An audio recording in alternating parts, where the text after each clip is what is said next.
उपास्य देव में तन मन प्राण सर्वस्व समर्पित कर देता है तो उपास्य देव उससे एक क्षण भी दूर नहीं रहते। यही उपासना का अर्थ है। सदैव अपने इष्ट के समीप रहना उपासना, समीप रहना भाव से, तन से। हमारा तन उनकी सेवा में, मन उनके भाव में, वाणी उनके नाम गुण कीर्तन गायन में, श्रवणेन्द्रिय उनके श्रवण गुणों का करना, नाम कीर्तन का करना, नाम जप का श्रवण करना, साक्षात भगवत स्वरूप हो जाता है। जो है वही प्रकाशित हो जाता है। ये भटकना इसी जन्म में सुधर सकता है, पशु पक्षी आदि योनियों में नहीं। इसलिए सावधान होकर के एक एक क्षण, एक एक श्वास, एक एक वृत्ति राधा नाम में लगा दो, खुद परिणाम देख लोगे।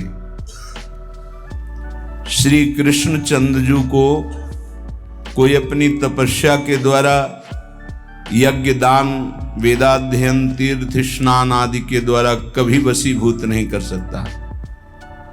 और निश्चित किया हुआ मूल्य राधा नाम है। जो राधा राधा राधा वो प्रभु को अधीन कर लेता है।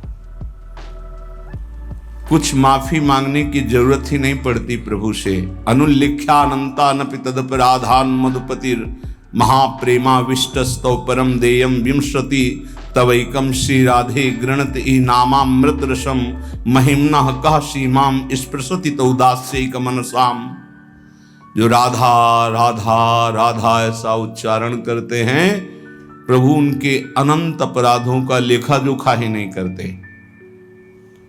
श्री जी के नाम की ऐसी महिमा है। फिर जो श्री जी के चरण दास्ता में अपने जीवन को लगा दिए, उनको क्या मिलता होगा। किसी की सामर्थ्य नहीं कि कोई इसका वर्णन कर सके कि जिस कृपा सिंधु की एक कृपा कोर से दुरंत राक्षस भाव को प्राप्त भी परम पद के अधिकारी हुए, वही कृपा समुद्र का सार रूप हमारी लाडली जू, उनकी कृपा को कौन जान सकता है। जैसे प्रभु श्री कृष्ण चंद्रजू को रिझाने के लिए एकमात्र उपाय है अनन्यता, ऐसे प्रियाजू को रिझाने के लिए एकमात्र उपाय है दैन्यता। श्री जी के हो के अत्यंत दैन्य हो जाओ तो अवगुण करे समुद्र सम गनत नापनो जानी। ये मेरा जन है, बस इस बात से हम जीत जाते हैं। श्री जी के चरणारविंद में अपनापन हुआ कि हम जीत गए।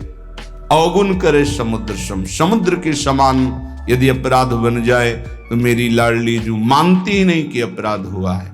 पर ये अनन्यता, ये दैन्यता बिना रसिक महापुरुषों का सेवन किए नहीं आ सकती। और बिना वृंदावन के रसिक जनों का संग नहीं मिल सकता। वृंदावन की कृपा के बिना विशुद्ध प्रिया प्रीतम के अनुराग में जिनका मन लगा हुआ है, ऐसे रसिकों का संग नहीं मिल सकता। वो मिलेगा तो वृंदावन की कृपा से। कभी भी कहीं भी किसी को भी यदि ये सौभाग्य मिला तो पहले वृंदावन की कृपा हुई, तब ये सौभाग्य मिला। श्रीपाद प्रबोधानंद जी महाराज कह रहे हैं, गाढ़ा शक्तिमता मपीह विशेष स्वत्यंत निर्वेदतो दृक्पाते प्रसहिष्णुतातिशयिनाम योगे समुद्योगिनाम ब्रह्मानंद रसैकलीन मनसाम गोविंद पादाम्बुज द्वंद्वाविष्ट धियाम च मोहनमिदं वृंदावनम स्वैर्गुणैः। बड़ी महिमा की बात कह रहे हैं श्रीपाद प्रबोधानंद जी महाराज। स्वैर्गुणैः मोहनोपि, अपने प्रभाव से तुम्हारे मन और चित्त को मोहित करके प्रियालाल के चरणों में समर्पित कर देगा। ये वृंदावन का प्रभाव है। जब अपने को सबसे दीन समझा जाए, नाम जापक अपने को सबसे दीन समझे, मैं सबसे नीच, ओ ऐसा आप सत्य मानिएगा, जो नाम जापक है वो कोई बनावटी नहीं कि वो बनावटी बोलते मैं अधम हूं, मैं दीन हूं, मैं नीच हूं, ऐसी बात नहीं। अनुभव होता है प्रभु की कृपा कहां और कहां मैं नीच, ऐसा दोनों का तारतम्य अनुभव होता है। अहंकार के कारण आपको अनुभव में नहीं आ सकता, लेकिन जब अहंकार रहित होगे तो दिखाई देगा कहां प्रभु की अपार कृपा और कहां अपनी अधमता, दोनों का। देखो स्वामी जी महाराज श्री ललिता जी के अवतार हैं, श्री स्वामी हरिदास जी, और अपने सिद्धांत पद में कह रहे हैं, मोसो ना बिगारन को और तोसो ना संवारन को, तो ही मोई पड़ी होड़। अब विचार करो, हरिवंश महाप्रभु हित सजनी के अवतार हैं, वो कह रहे हैं, क्वाहम तुच्छा परम अधमा प्रण हो गर कर्मा, कहा मैं तुच्छ अधम अपराध करने वाला हूं, कहा ये नाम, ये राधा नाम तो सिर्फ वृंदावन की महिमा जो मेरे हृदय में स्फुरित हो रहा है। क्या है ये? कोई साधक है, कोई संत है? ये तो साक्षात भगवान आचार्य रूप में अवतरित होते हैं। तो जब जब होए धर्म के हान, सेवक जी महाराज हरिवंश महाप्रभु के लिए लिखते हैं, जब जब होए धर्म के हान, तब तब तनु धरि प्रगटत आन, जान और दूजो नहीं। तो उपासक को चाहिए, जो नाम जापक, उसका नाम तभी प्रकाशित होगा जब उसमें दैन्यता आए कि मैं तो वास्तविक मैं बहुत अधम हूं, लेकिन हम पर प्रभु की बहुत कृपा है। ये दोनों साथ होने चाहिए, केवल अधम ही कह के नहीं रुकना है। देखो हनुमान जी महाराज परम ज्ञानी महाभागवत, असमय अधम सखा सुनु, रुक नहीं गए, पर मोहू पर रघुवीर, देखो मेरे ऊपर कितनी कृपा, यद्यपि मैं अधम हूं। ये बात ध्यान देनी। नाम जापक उपासक तभी दिव्य ऊंचाई पर पहुंचता है जब तरण से भी अपने को नीचा समझता है। बहुत सहनशील होना चाहिए नाम जापक को, नाक में गुस्सा नहीं होना चाहिए। और ध्यान रखना, भजन करोगे तो ये आ जाएगा, सही ढंग से चलोगे तो नाक में गुस्सा आ जाएगा, क्योंकि अभिमान स्फुरित होगा जो अंदर है, उसको दमन करने के लिए गुरु शासन में रह जाता है। त्रिभुवन में कोई दूसरा नहीं है जो भजन का अभिमान नष्ट कर सके, केवल गुरु नष्ट करते हैं। एकमात्र अहंकार पर अगर हथौड़ा कोई मार सकता है ज्ञान का, तो केवल गुरुदेव है, दूसरा तो ऐसे ही बोलेगा, लेकिन वो सीधा प्रहार उसी अहंकार पर। बहुत सहनशील उपासक को गुरुदेव की कृपा बना देती है। इसलिए एक प्रश्न हुआ था कि हम अव्यक्त रूप से गुरु मान लेते हैं तो हमें क्या भगवत प्राप्ति नहीं होगी? देखो, अव्यक्त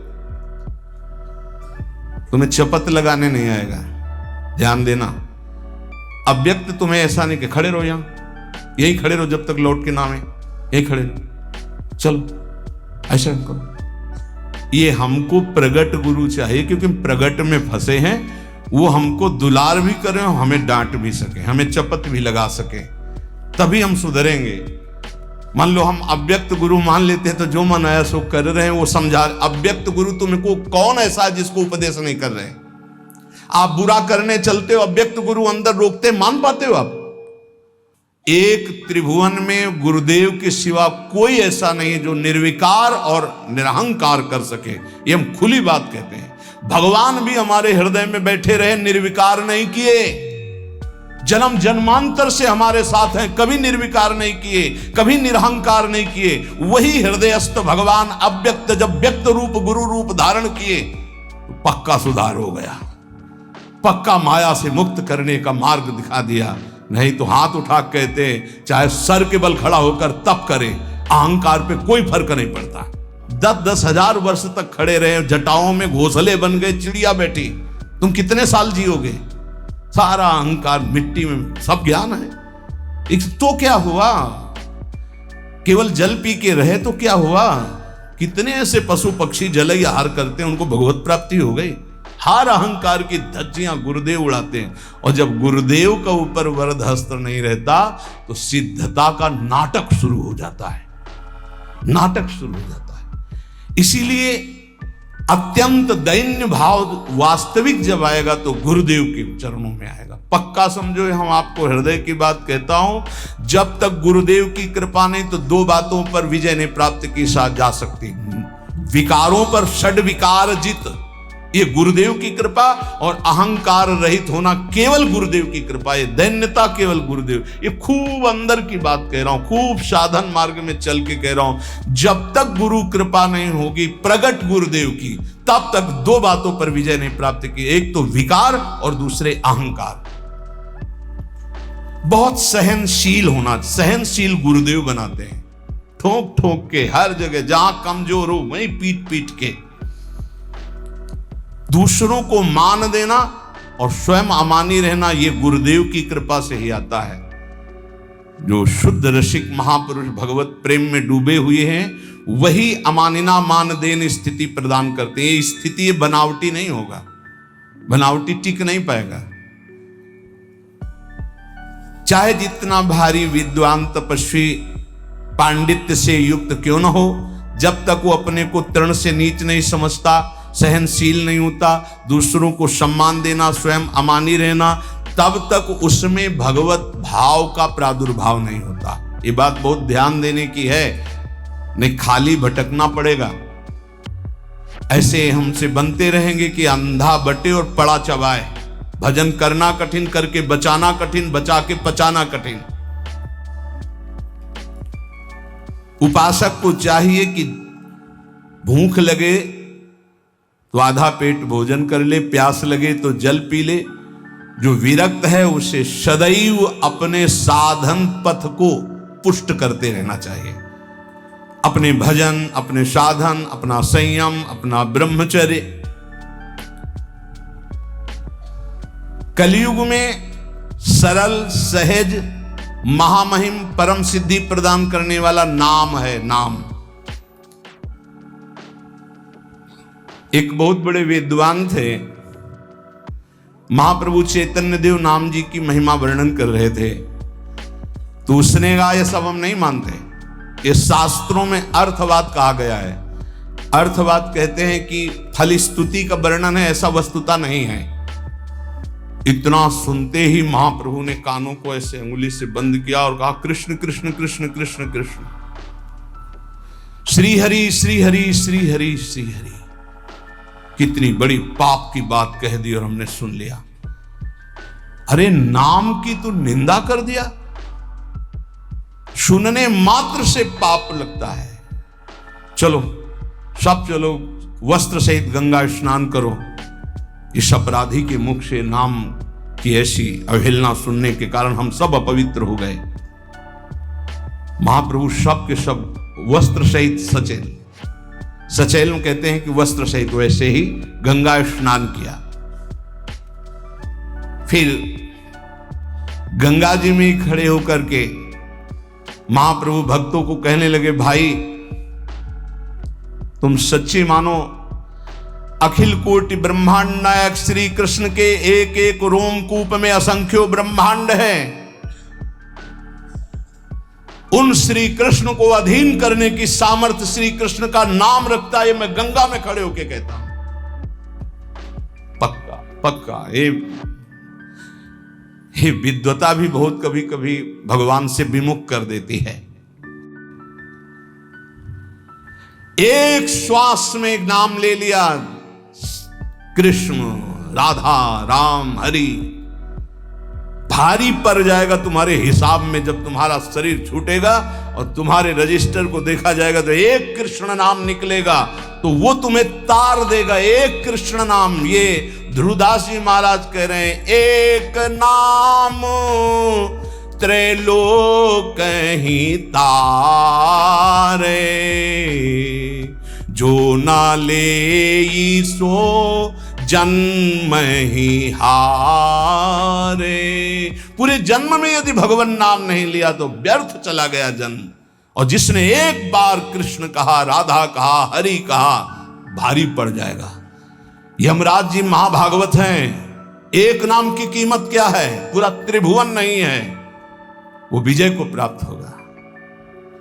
असंख्य ब्रह्मांडों के स्वामी अजित को जो जीत ले वो है नाम। कोई योग के द्वारा उनको वशीभूत नहीं कर सकता, तपस्या के द्वारा नहीं करता, तत्वों की संख्या की गणना करके सांख्य योग के द्वारा उनको वशीभूत नहीं कर सकता। अगर कोई आज तक वशीभूत किया है तो नाम जापक ने किया है। सुमिर पवन सुत पावन नामू, अपने बस कर राखे नाम। ये नामापराध में 10 नामापराध में एक अपराध है नाम में अर्थवाद की भावना करना। इसलिए जो भक्ति विहीन, उनकी कभी बातें नहीं सुननी चाहिए। बड़े बड़े मंत्रों का जाप, तपस्या, पूजा पाठ, यज्ञ, दान, अनुष्ठान कोई भी नाम की बराबरी नहीं कर सकता। गंगा में खड़े होकर महाप्रभु चैतन्य देव कह रहे हैं, स्वयं भगवान श्री कृष्ण चंद्रजू कह रहे हैं, न साध्यति माम योगो न सांख्यम धर्म उद्धव न स्वाध्याय तपस्त्यागो यथा भक्तिर ममोर्जिता। भक्ति का स्वरूप क्या है? देवर्षि नारद तदर्पिता अखिलाचारिता तद स्मरणेन परम व्याकुल तेज। हर समय भगवान का स्मरण करते हुए अपने कर्तव्य कर्म को भगवान को समर्पित करना, यह उत्तम भक्ति का लक्षण है।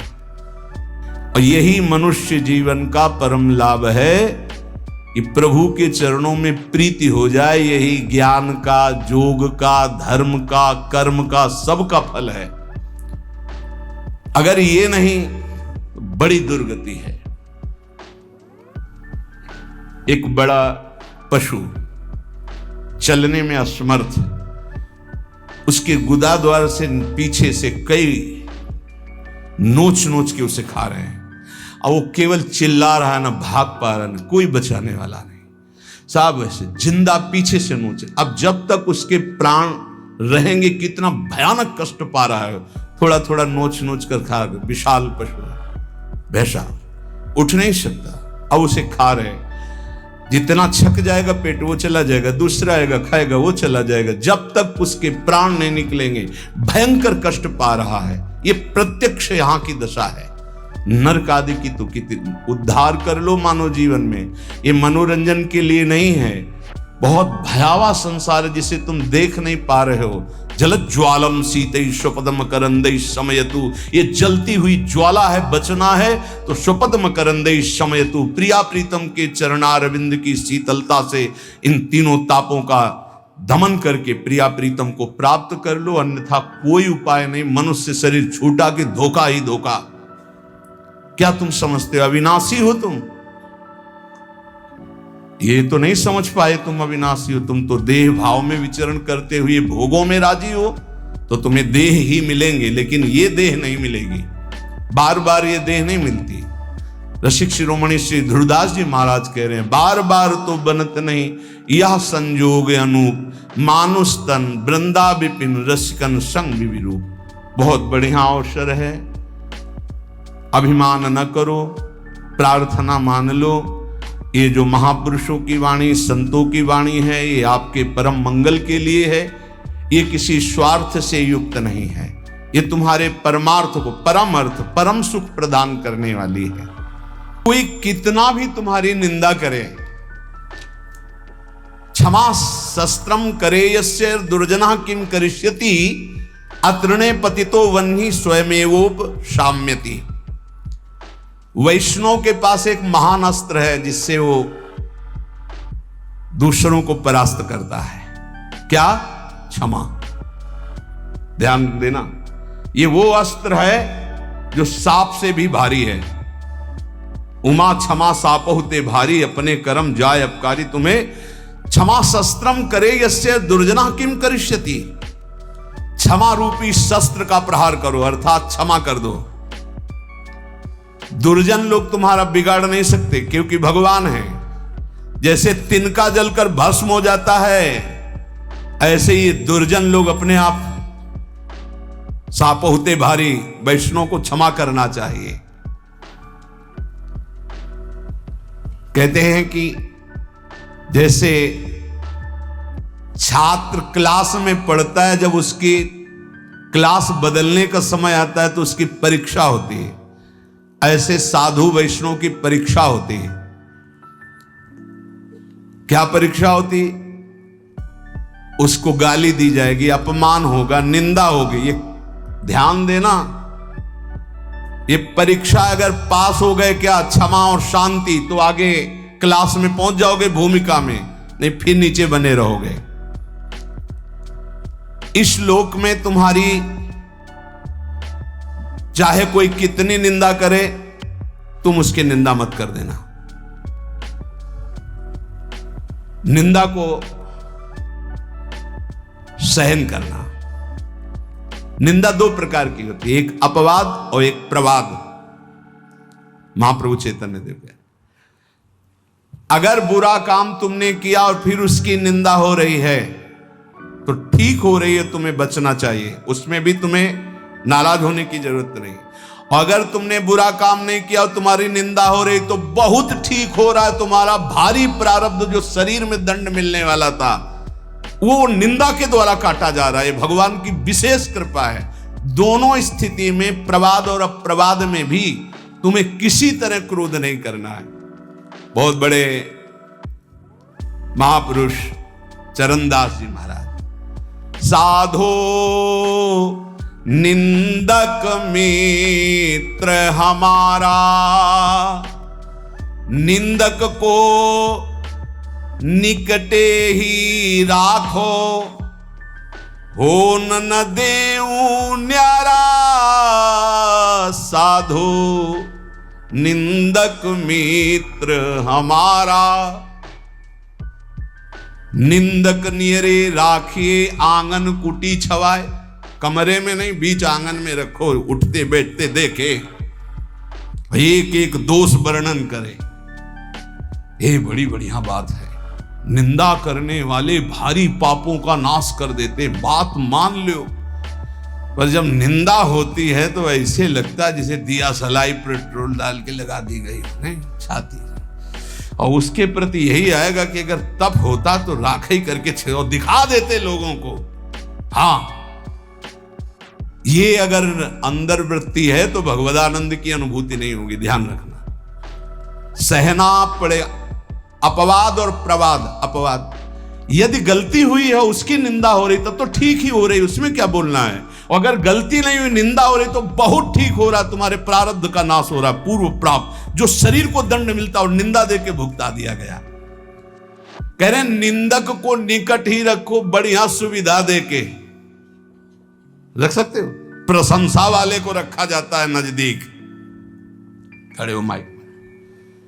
तो आप लोगों के बीच में हम ये बड़े गर्व से कहते हैं कि पूज्य महाराज जी का सानिध्य हमारा परिवर्तन कर दिया। और हम ठीक है, और वही माइक से बोलने लगे, बड़ा दुर्भाग्य इनका संग मिला। दृष्टि लो बदल जाए तो कह दे ला। बड़े बड़ों की बात होती है, छोटों की नहीं। निंदा में अच्छे अच्छों की दृष्टि बदल जाती है, रौद्र दृष्टि हो जाती है। जो निंदा होने पर शांत रहे वो स्थिति प्रज्ञ महात्मा होता है। पूज्य बात उड़िया बाबा जी महाराज, जैसे कोई विदेशी भाषा में हमको गाली दे, हमें पता नहीं क्या बोल रहा है, मुस्कुरा के चल देंगे। जब हमारी भाषा में हमको गाली दे और हम ऐसे मुस्कुरा के चल दे, बिल्कुल बुरा ना लगे, तो समझो स्थिति आई है। पाछे निंदा करियग धोवे, सुनि मन मिटे विकारा, जैसे सोना तापी अगिन में, निर्मल करे सुनारा, साधु निंदक मित्र हमारा। ये निंदक लोग कितने कृपालु हैं। ये पीछे से निंदा करते हैं और क्या करते हैं, समस्त विकारों को उसके मिटाकर ऊपर उठा देते हैं। पक्का निंदा सह गए तो भूमिका बदल जाएगी। बहुत कठिन है निंदा सहना, बहुत कठिन है। निंदा सह गया तो द्वंद्व सहने की ताकत आ जाएगी। स्तुति बहुत अच्छी लगती है, नहीं लगती। बगल से निकल के कोई भी ये कह रहा कि बड़े भाग्य हैं इसे महात्मा के दर्शन, और कान में पड़े तो ऐसा लगता है बर्फ की सिल्ली रख गई। और जब कोई न कोई प्रणाम न कोई नमस्कार और कटु वचन बोले, फिर उसके हमारा नम्र भाव, ये हमारी वैष्णवता, ये साधुता है। क्या करते, जैसे अग्नि में तपाकर सोना शुद्ध होता है, ऐसे निंदा करके ये लोग हमारे पापों का नाश करके हमें ऊंची स्थिति प्रदान करते। तो कौन बड़ा हुआ, जो हमें स्तुति करके नीचे गिरा दे या जो निंदा करके ऊपर उठा दे? जो ऊपर उठा दे। तो निंदक मित्र हमारा। बोले घन अहरन कसी हीरा निबटे, कीमत लक्ष्य हजारा। कांच और हीरा की पहचान कैसे होती? एक घन में पहचान होती है। घन लोहे का एक हथौड़ा जैसा होता है और उसको ऐसे रख के पक्की जगह पे, लोहे पे, और ऊपर से घन मारो। अगर नकली हीरा है तो छार छार हो जाएगा, और असली हीरा है तो कुछ फर्क नहीं पड़ेगा। तो बोले असली संत में जहां गाली गलौज निंदा अपमान करो कोई फर्क नहीं पड़ा, अगर टूट गया तो नकली हीरा था, असली हीरा नहीं। घन अहरन कसी हीरा निपटे, तो कीमत लक्ष्य हजारा। ऐसे जाचत दुष्ट संत को, करन जगत उजियारा। साधो निंदक मित्र हमारा। ये भगवान से मिलाने वाले बनते, निंदा करने वाले। ये दुष्ट जन जो निंदा करते हैं, ये हमें भगवत प्राप्ति कराते हैं। इनके चरणों में कोटि कोटि प्रणाम।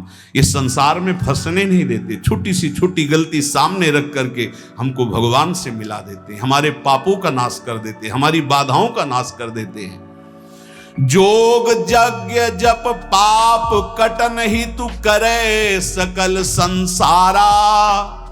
और बिन करनी मम करम कठिन, सब मेटे निंदक प्यारा।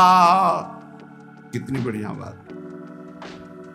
बड़ी बड़ी साधनाओं से पाप नष्ट करने का प्रयास किया जाता है, लेकिन निंदक, हम कुछ प्रयास भी नहीं कर रहे, हमारे सारे पाप नष्ट कर रहा है निंदा करके। कितना प्यारा मित्र है। बिन करनी मम करम कठिन, सब मेटे निंदक प्यारा। सुखी रहो, ये कोई संत ही बोल सकते हैं, ये केवल संत हृदय बोल सकता है। सुखी रहो निंदक जग माही, रोग न हो तन सारा। हमारी निंदा करने वाला, उतरे भव निधि पारा। ये कोई महात्मा ही बोल सकता है, दूसरे की ताकत ही नहीं। कह रहे हैं निंदक सुखी रहो, इस लोक में तुम्हारे शरीर में कोई रोग ना हो, और मेरी निंदा करने वाला परलोक में भगवान को प्राप्त हो, ये मेरा आशीर्वाद है। क्या संत है, क्या इनका हृदय कौन जान सकता है। सुखी रहो निंदक जग माही, रोग न हो तन सारा। हमारी निंदा करने वाला, उतरे भव निधि पारा। साधो निंदक मित्र हमारा। निंदा जो कर रहे हैं, निंदक के चरणों की स्तुति भाखों बारंबारा। चरण दास कहे सुनियो साधु, ये निंदक साधक भारा। ये निंदा करने वाले भगवान की प्राप्ति कराने में बड़े सहायक हैं। हे साधु, कभी इनकी निंदा मत करना।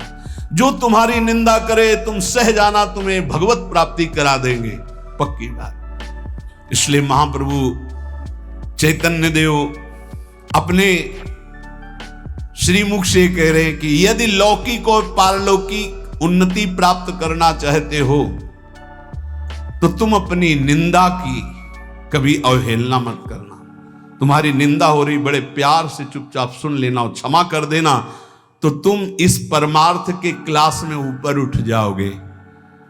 यदि जीवन में किसी के कोई दैवी संपदा की विशेषता और मां भागवती गुण पाए गए हैं, तो उन्होंने जीवन में बहुत कष्ट सहा है, गालियां सही है, मारपीट सहे, अपमान सहे हैं, तब जाकर वो जैसे स्वर्ण तपाने पर चमकता है, ऐसे वो चमकते हैं। उपासक को लौकिक पारलौकिक उन्नति प्राप्त करने के लिए निंदा, अपमान तिरस्कार सहना होता है। ये सहने की सामर्थ्य, फिर कह रहा हूं, सदगुरु कृपा पात्र में आती है।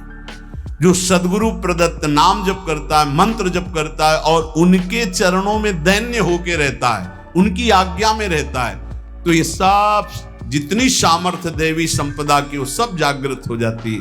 खूब नाम जप करें, सहनशील बने, सहनशील ही भगवान को आशय उदार धीरज सहित विवेकी।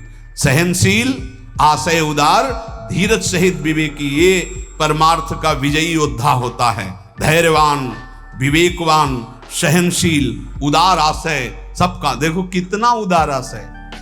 कह रहे हैं जो हमारी निंदा करे कभी अस्वस्थ ना हो, सुखी रहे, जब शरीर छूटे तो भगवान को प्राप्त हो, भवनिधि से पार हो जाए मेरी निंदा करने वाला। क्या महात्मा का हृदय है, बलिहारी है ऐसे महापुरुषों की, जो अपमान और निंदा करने वालों को भगवत प्राप्ति कराते हैं। पूरे महापुरुषों के चरित्रों में यही तो पाया जाता है। हम ऐसे महापुरुषों के बच्चे हैं, उनकी शरण में हैं, तो जैसे पिता के गुण पुत्र में आते हैं, ऐसे आचार्य और गुरु की गुण शिष्य में आते हैं, शरणागतों में आते हैं। हम सब आचार्य की शरण में हैं। ऐसे सहनशील, आशय उदार, धीरज सहित विवेकी गुरुजनों का आश्रय लेकर हम यही लक्षण धारण करें। खूब नाम जप करें। शेष चर्चा आगे। श्री राधा वल्लभ।